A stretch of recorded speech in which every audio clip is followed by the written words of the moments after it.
માં જીવન ઉપયોગી વાતો અપેક્ષો દ્વારા કરવા માટે આજે આપણા ખાસ મહેમાન બનેલા હું એમનો થોડોક પરિચય તમને કરાવું અને કણખોલ શાળા પરિવાર વતી હું એમનું હાર્દિક સ્વાગત કરું છું.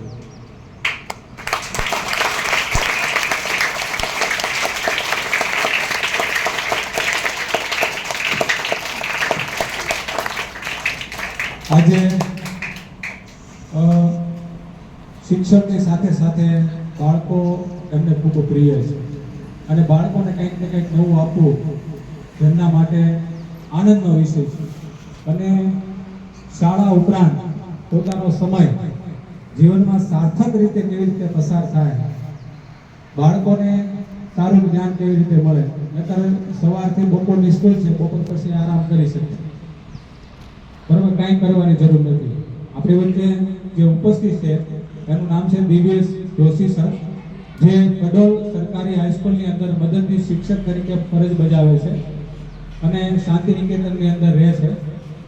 તો એ આપણે જીવન ઉપયોગી આજે આપણે એના પપેટ શો દ્વારા એની પોતાની યુટ્યુબ ચેનલ પણ ચાલે છે, જેણે વર્ષો સુધી જે શિક્ષકો પ્રાથમિક શાળા અને હાઈસ્કૂલની અંદર જે બને છે ને, શિક્ષક બનવા માટેની જે કોલેજ આવે ને જેને બીએડ કોલેજ કહેવાય, તો એ બીએડ કોલેજની અંદર એણે 6-7 વર્ષ સુધી પ્રિન્સિપાલ તરીકેનું કામ કર્યું છે બીએડ કોલેજમાં અને લગભગ 12 વર્ષનો એમનો શૈક્ષણિક અનુભવ છે.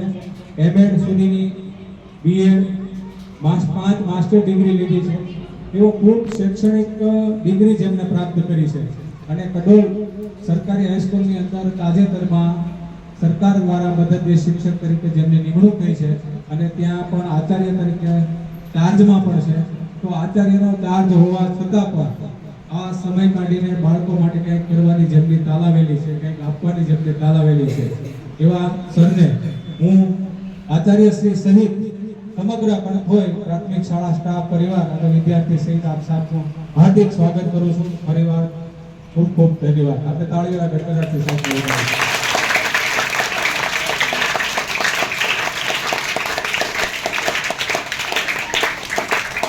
કારણ કે શબ્દો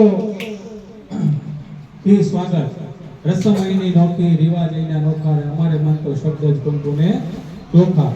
હું આપણા આચાર્ય શ્રી રાકેશ સરને વિનંતી કરીશ કે દિવ્યેશ સરને પુષ્પગુચ્છ આપીને એમનું હાર્દિક સ્વાગત કરે. દિવ્યેશ સરને માનનીય આચાર્ય શ્રી રાકેશ સરને વિનંતી કરીશ કે તે પુષ્પગુચ્છ આપીને દિવ્યેશ સરનું સ્વાગત કરે.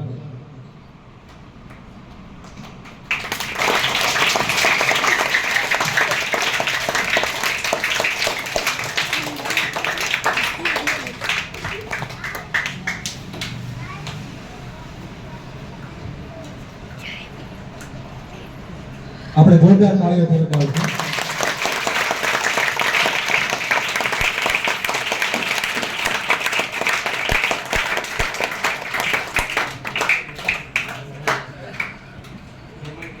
ખૂબ ખૂબ આભાર આચાર્યશ્રી. હવે આપણે વધારે સમય નહીં લેતા માનનીય સાહેબ શ્રીને હું વિનંતી કરીશ કે તે આગળનો દોર સંભાળે અને આપણે એમની જે આપણે જેના માટે ભેગા થયા છે એ માટે આપણને એ વાતો કરશે. માન્ય દિવ્યેશ.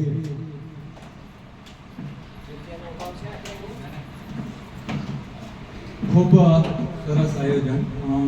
ઋણ સ્વીકાર પછી વળી સમય મળે ના મળે અત્યારે જ કહી દઉં કે આવું આયોજન મેં 10-15 મિનિટ થોડું મેં સાહેબને કીધું હતું હેરાન ન થતા, તેમ છતાં હવે મારી જવાબદારી વધી જાય છે તમને આનંદ કરાવવાની, તમને કંઈક વિશેષ આપવાની. બરાબર છે, એટલી બધી તૈયારી નથી છતાં પણ મારે કંઈક આપવું પડશે, કારણ કે તમારી બધાની તૈયારી તમે સાંભળવા માટે તૈયાર બેઠા છો, કંઈક નવું મેળવવા માટે પ્રાપ્ત કરવા માટે બેઠા હોય અને તમારી અપેક્ષામાં હું ખરો ઉતરું.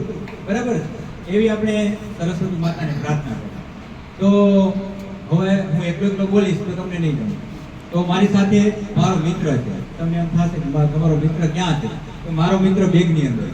બરાબર છે, તો બેગની અંદર એ મિત્રને હું બારો કાઢું અને અમે બંને સાથે હસાવશું, સાથે કંઈક રમૂજ કરશું અને કંઈક નવું શીખીશું. બરાબર આપણે બધા. તો 2 મિનિટ.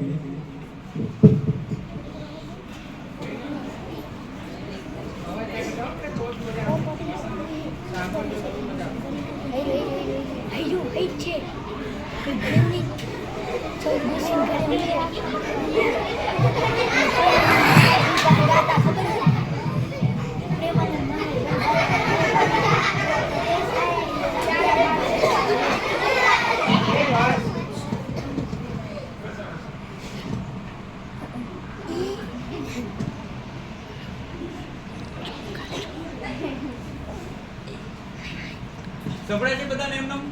સંભળાશે કે નહીં સંભળાય? કે માઇકની જરૂર પડશે? સંભળાય છે બધાને?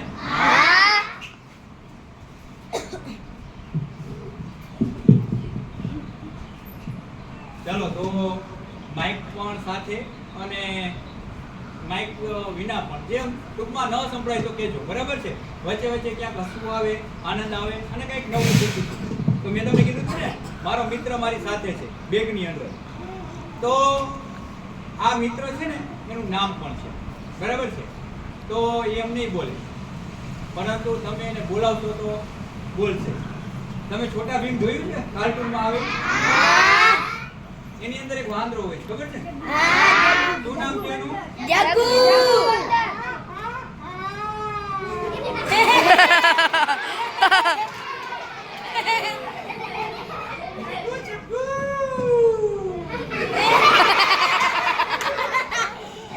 એટલે જગ્ગુ અને હું થોડું કંઈક આપીશું, થોડું શીખીશું, બરાબર છે?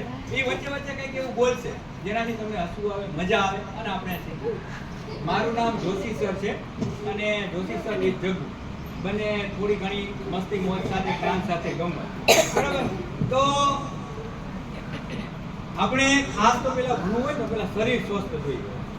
તો શરીર સ્વસ્થ માટે શું કરવું જોઈએ? તો કે મેન વસ્તુ આવે ખોરાક. તો આપણે શું જમવું જોઈએ? પાણીપુરી. એટલે પાણીપુરી.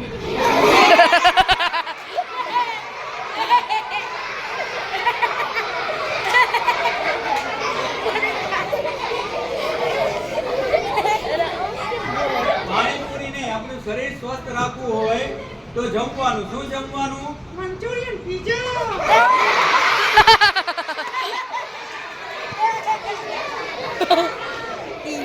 મંચુરિયન, પિઝા આ બધું જગ્ગુને બહુ ભાવે છે, પાણીપુરી ને બધું આપણને પણ ભાવે છે. પરંતુ આ બધું છે ને ક્યારેક બરાબર છે, કાયમી આપણા માટે આ સારું નથી. આપણો બેસ્ટ ખોરાક છે ગુજરાત, બરાબર? ગુજરાતીમાં આપણે કહી શકાય કઠોળ છે, દાળ, ભાત, શાક, રોટલી, બરાબર? રોટલી કેવી લાગે જગ્ગુ? કડવી. કડવી એલા કડવી, જાઓ.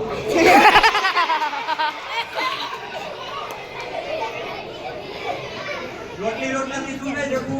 બટકા ભરે. એલા બટકા ન ભરે. આપણે રોટલા ખાઈએ એટલે ખરેખર આપણને બટકા ભરતા એવું લાગે. આપણે જમવામાં ત્યાં મમ્મી પપ્પા સાથે આપણે કજિયા કરીએ, મમ્મી પપ્પા આપણને રોટલા ખવડાવે તો આપણે કંઈક આવું નહીં ખાવું, પાણીપુરી ખાવી છે, મંચુરિયન ખાવું, પિઝા ખાવું હોય, આવું બધું કરીએ ને આપણે, એ આપણા માટે નુકસાનકારક છે. આપણા શરીરને એ પરવડે નહીં. એની અંદર મેંદો હોય, એ પચે નહીં, પછી પેટમાં દુખીએ, બીમાર પડીએ, અને બીમાર પડીએ એટલે શું થાય? મચે.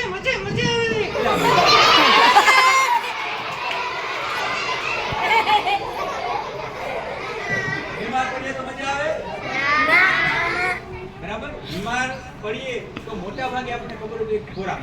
તમે જેટલું ખોરાકમાં ધ્યાન રાખશો, જમશો વ્યવસ્થિત, સારું, બરાબર, ગુજરાતી, તો એનાથી શું થશે? તો કે એનાથી આપણું પેટની અંદર જે કઈ શક્તિ આવવાની હોય, જે કઈ પોષક તત્વો હોય એ આપણને મળી, બરાબર? અને પોષક તત્વો શેમાંથી મળે? પાણીપુરીમાંથી. એટલે પાણીપુરી.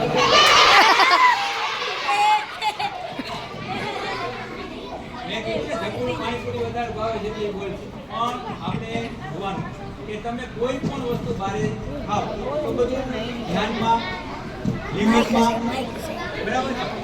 તેનાથી શું થાય? પાચન શક્તિ આપણી બરાબર છે, ખોરાક યોગ્ય છે. અને બીજી બાબત ખોરાકની સાથે એક બીજું છે, તો એ કે આપણે જમીએ તો શેનાથી જમીએ? પગેથી. પેલા પગેથી. હાથથી જમીએ. શેનાથી જમીએ છીએ? તો એક તો આપણે હાથ ધોવા. આપણને ખબર છે કે આપણા હાથની અંદર બેક્ટેરિયા, આપણે ક્યાં ધૂળમાં રમતા હોય, કઈ વસ્તુ ઓળીએ એમાં બેક્ટેરિયા હોય, વાયરસ હોય, બરાબર છે? અને વાયરસ કેવડા હોય? હાથી જેવડા. પેલા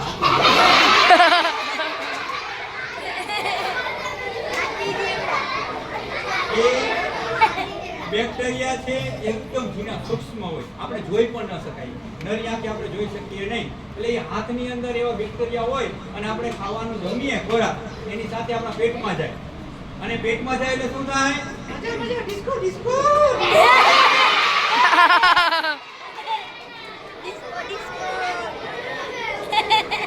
પેટની અંદર બેક્ટેરિયા જાય એટલે આપણને ઇન્ફેક્શન લાગે, આપણે બીમાર પડીએ, અને આપણને ખબર પણ ન હોય બીમાર કેમ પડીએ, પરંતુ આપણા હાથની અંદર લાગેલા બેક્ટેરિયા હોય એ આપણા પેટની અંદર જાય એટલે શું થાય? આપણને ઇન્ફેક્શન લાગે અને આપણે બીમાર પડીએ. એટલે હંમેશા યાદ રાખવાનું, જમતી પહેલા શું કરવું પડે? પેલા હાથ. જમતા પહેલા શું કરવું પડે? હાથ.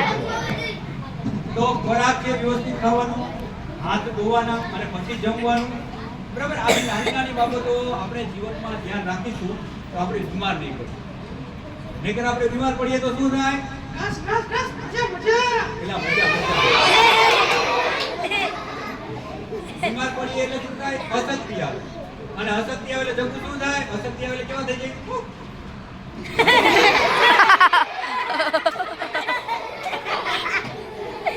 અશક્તિ આવે એટલે આપણું શરીર આરામની જરૂર પડે, અને આપણે માથું દુખે, તાવ આવે, બરાબર. એના કરતા આપણે ખોરાક લીધો હોય, સ્વસ્થ હોય, બીમાર ન હોય તો આપણે ભણવાની પણ મજા આવે, અને આપણને ભણવામાં પણ આવડે, અને સાથે સાથે આપણે શું કરી શકીએ? Disco disco.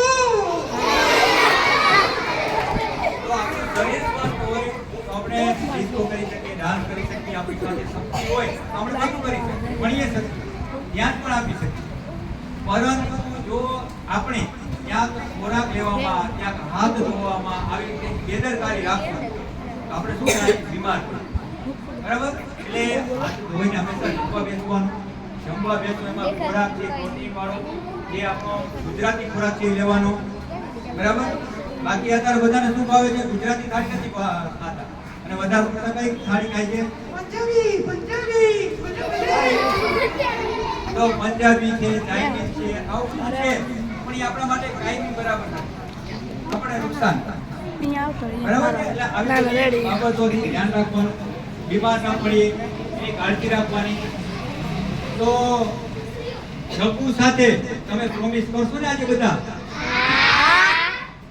શું જમવાનું? પીઝા. એટલે પીઝા નહીં, શું જમવાનું? ગુજરાતી ખોરાક, આપણો રોટલી, દાળ, ભાત, શાક. બરાબર. બીજું, જેમાં પહેલા હાથ ધોવાના, અને હજી એક બાબત છે જેનું આપણે વ્યસન લાગી છે. બરાબર છે, અને એનું વ્યસન છે અત્યારે મોટા ભાગના બધા બાળકોને ટેવ છે. ઓલો જોવે છે. એટલે એ નથી કરતા વિડીયો.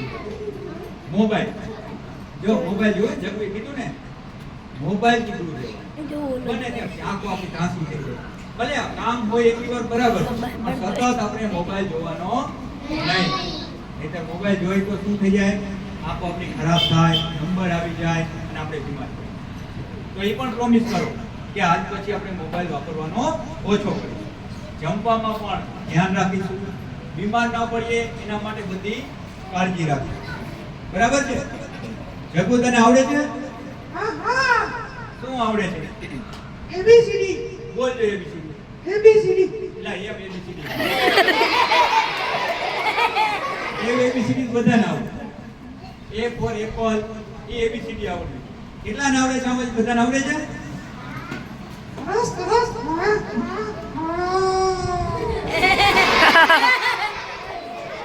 ચાલો તો મજા આવી બધાને? ચાલો ઓકે, તો હું અને જગ્ગુ હવે ચાલે, હજી 2 શાળાઓમાં જવાનું છે, અને ફરી પાછા ક્યારેક મળીશું. ચાલો તો બાય.